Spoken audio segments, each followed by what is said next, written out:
Joining me now from our Salford studio is John Bickley, immigration spokesperson for UKIP. Your reaction to these figures, first of all? Well, it's a farce, isn't it, really? Here we go again. It's a bit like Groundhog Day. Another set of figures that are nowhere near the targets that two Prime Ministers have set out since 2010. Record figures, absolutely no control over who comes here.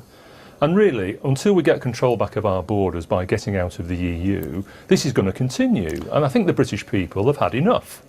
They want to see a government that actually controls our borders. And the only way to do that is to take back our sovereign powers and to run our country as we see fit, not according to the diktat of Brussels. And yet, these figures are accounted for in terms of EU citizens, only a quarter of them.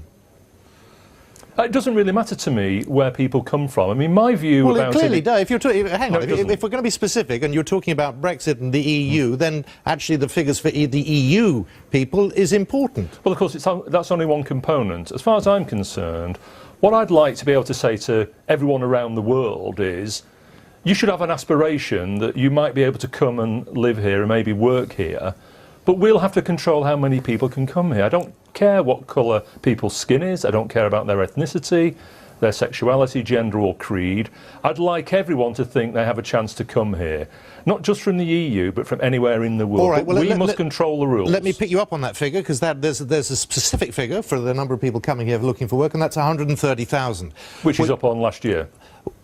From 107,000, but yes. You're saying is 130,000 will make the difference, when in fact, in terms of the real figure, it still doesn't bring it down to the figures that you clearly want. Well, remember, we've had two Prime Ministers tell us that they want to bring immigration down to the tens of thousands, so I assume they've come out with those figures because they believe that's the sort of numbers that are right for our British economy. What figure would you put? Well, we want to be the people that, i.e. the government that is, should be the entity that makes that decision and should consult the British people. Since we've been in the EU, the British people have had no say over who comes here from the EU. That has to change. And that was at the core of the Brexit vote, to take back control. 44,000 came from China. I mean, whatever you say, that's not going to change that figure, is it? Well, of course it is.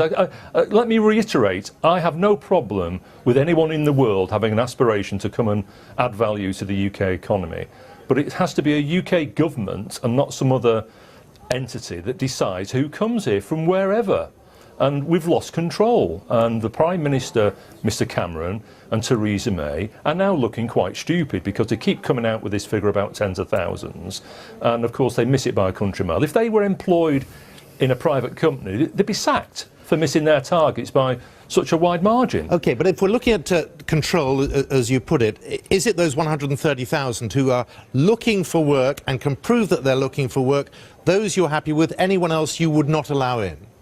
Look, let's just get back to the core point here. Well, it was a straight question. Well, the answer to your question is we have to determine who we want to come here, the sort of skills we need for our economy, and then where those people come from is almost an irrelevance. You know, if we have vacancies in our economy because all of our kids are employed, we have very, very low unemployment, which we don't have, and then we want some engineers, where they come from is an irrelevance.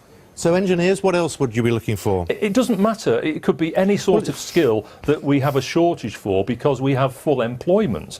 We need to increase the skills of our kids and across the generations. We've got something like 1.7 million people unemployed. Let's get most of those people working, feeling they've got some satisfaction because they're contributing towards the economy. And then let's worry about how many people we need from elsewhere in the world to fill various vacancies. So just so I'm clear, so if you became the government tomorrow, you would stop everybody coming in and work out exactly what their motive was and then say yay or nay on that basis? Well, no, in our 2015 manifesto we made it clear there'd be a 5-year moratorium on unskilled labour because we need to actually get the current workforce up and running, our unemployed into work, and we need to see wage growth. So we wouldn't actually cut off our nose to spite our faces. We still need skilled labour to come here. But the first port of call is to look at our education system and say, is it fit for purpose in equipping our children with the sort of skills we're going to need in a globalised economy over the next 50 years? And once we've got our kids employed and we've got full employment, bar those people who just are not able to work, then let's worry about who we need to come here from the rest of the world. John Bickley, thank you very much for your time. Thank you.